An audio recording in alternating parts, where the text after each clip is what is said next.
स्वागत है आप सभी का आपके अपने YouTube चैनल पर। आज के इस वीडियो में मित्रों हम वेदों के बारे में पढ़ेंगे और आपसे एक रिक्वेस्ट है कि अभी तक आपने चैनल सब्सक्राइब नहीं किया है तो सब्सक्राइब कर लें और बेल आइकन भी प्रेस कर लें ताकि हमारे द्वारा दिए गए अपडेट्स आपको मिलते रहें। तो आइए वीडियो शुरू करते हैं और आज हम पढ़ेंगे वेदों के बारे में। जानते हैं वेद क्या है। वेद जो शब्द है इसकी उत्पत्ति विद शब्द से हुई। किससे हुई? विद शब्द से, जिसका अर्थ है, विद शब्द का अर्थ होता है जानना। अर्थात जिन ग्रंथों द्वारा हमें सामाजिक और धार्मिक ज्ञान प्राप्त होता है उन्हें हम वेद कहते हैं। जिन ग्रंथों द्वारा हमें सामाजिक और धार्मिक ज्ञान प्राप्त होता है उन्हें हम वेद कहते हैं। वेद के भाषा की अगर बात करें कि वेद किस भाषा में लिखा गया है, तो हम सभी जानते हैं कि वेद जो है संस्कृत भाषा में लिखा गया है। लिपि कौन सी है? किस लिपि में है वेद? तो वेद जो है ब्राह्मी लिपि में है। वेद ब्राह्मी लिपि में है। अगर बात करें कि वेदों के रचनाकार कौन है, तो वेदों के रचनाकार आर्यों को माना जाता है। वेदों के रचनाकार आर्यों को माना जाता है। वेदों के संकलनकर्ता कौन है? वेदों के संकलनकर्ता कृष्णद्वैपायन वेद व्यास को माना जाता है। वेदों के संकलनकर्ता कृष्णद्वैपायन वेद व्यास को माना जाता है। वेदों की संख्या कितनी है? वेदों की संख्या 4 है। क्रम देखते हैं अगर हम, तो सबसे पुराना एवं प्रथम वेद ऋग्वेद, उसके बाद यजुर्वेद, उसके बाद आता है सामवेद, उसके बाद अथर्ववेद। तो ये 4 वेद क्रम से हैं, ऋग्वेद, यजुर्वेद, सामवेद और अथर्ववेद। एक चीज और कि वेदों पर लिखी गई पहली अंग्रेजी पुस्तक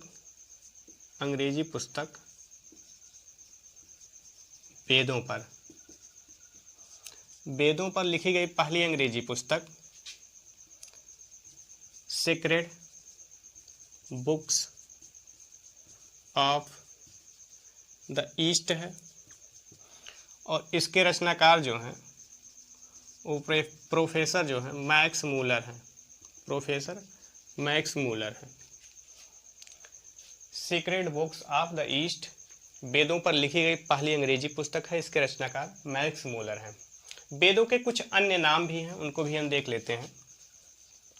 अन्य नाम, पहला नाम है श्रुति।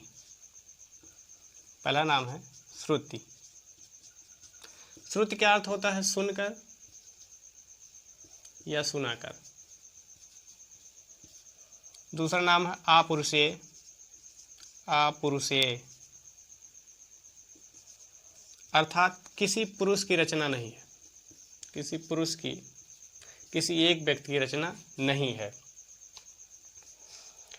तीसरा, इसके लिए एक शब्द प्रयोग किया जाता है संहिता। संहिता क्या है? वेदों के काव्यगत हिस्सों को संहिता कहा जाता है। काव्यगत हिस्सों को क्या कहा जाता है? संहिता। तो ये वेदों के कुछ और नाम हैं। एक आध नाम और भी है वेदों का, वो हम देख लेते हैं। वेदों का एक और नाम है नित्य। नित्य का अर्थ होता है पीढ़ी दर पीढ़ी। और बहुत ज़्यादा परीक्षा के लिए बहुत सारा ये सब जरूरी है नहीं, लेकिन जान लेते हैं, कभी हो सकता है पूछ ले। लेकिन ये सब बातें जितनी हमने बताई आपको परीक्षा में बार बार पूछा गया है, बहुत ही इंपॉर्टेंट है। तो आइए एक बार इसको हम पूरी घटना को फिर से रिकॉल करते हैं।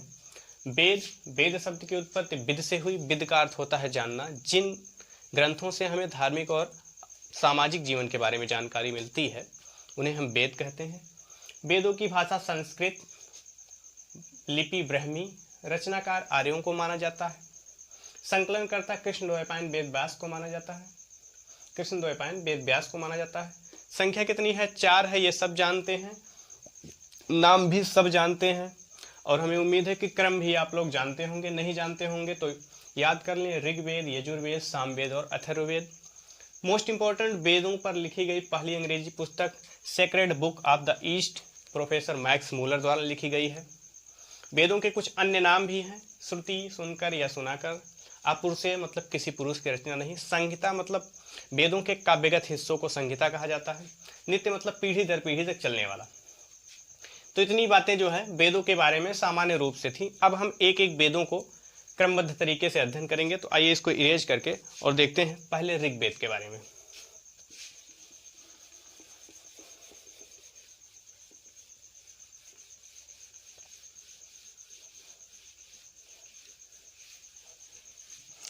ऋग्वेद शब्द की उत्पत्ति ऋक शब्द से हुई। ऋग्वेद शब्द की उत्पत्ति ऋक शब्द से हुई। देखा जाए ऋग्वेद, ऋग्वेद शब्द की उत्पत्ति ऋक शब्द से हुई और ऋक का अर्थ जो होता है वो देवताओं के लिए गाए जाने वाले मंत्रों या स्तुतियों से है। ऋक का अर्थ गाए जाने वाले मंत्रों या स्तुतियों से है। आइए देखते हैं कुछ और फैक्ट ऋग्वेद के बारे में।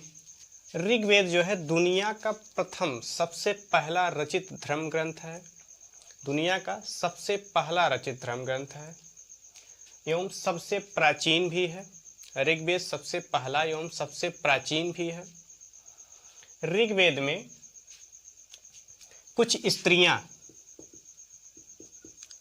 स्त्रियों के नाम हैं। इनमें मुख्य रूप से जो हैं घोषा, अपरा,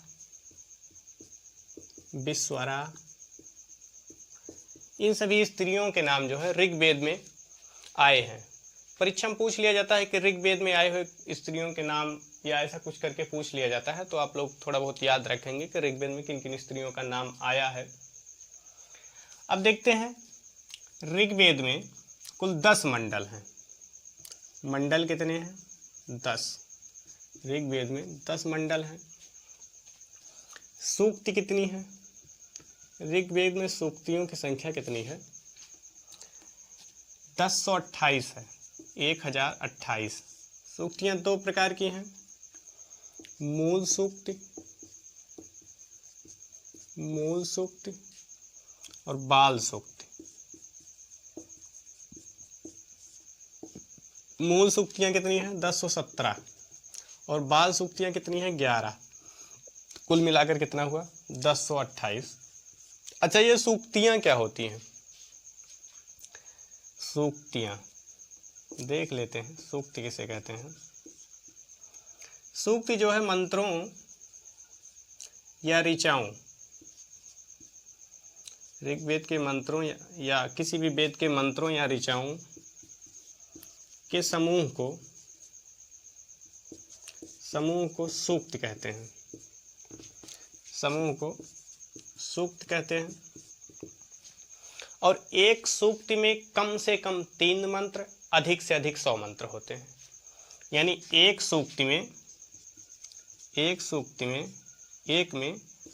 कम से कम 3 ऋचा और अधिक से अधिक 100 ऋचाएं होती हैं। कम से कम 3 ऋचाएं, अधिक से अधिक 100 ऋचाएं। अब बात आती है ऋग्वेद में मंत्रों की संख्या। तो मंत्रों की संख्या जो है ऋग्वेद में 10,627 मंत्र, ये विकिपीडिया के अनुसार है। कुछ पुस्तकें लिखती हैं 10,552, कहीं कहीं पर 10,662 भी लिखा होता है, 10,462 भी लिखा होता है। तो इस तरीके से जो सबसे मान्य है 10,627 मंत्र हैं ऋग्वेद में। तो ये वीडियो यहीं तक था। इसके अगले वीडियो में हम पढ़ेंगे ऋग्वेद के 10वें मंडल के बारे में, 10 रागी युद्ध के बारे में, और जो भी कुछ फैक्ट महत्वपूर्ण होगा ऋग्वेद के बारे में उसको हम देखेंगे। तो वीडियो देखने के लिए आप सभी का धन्यवाद।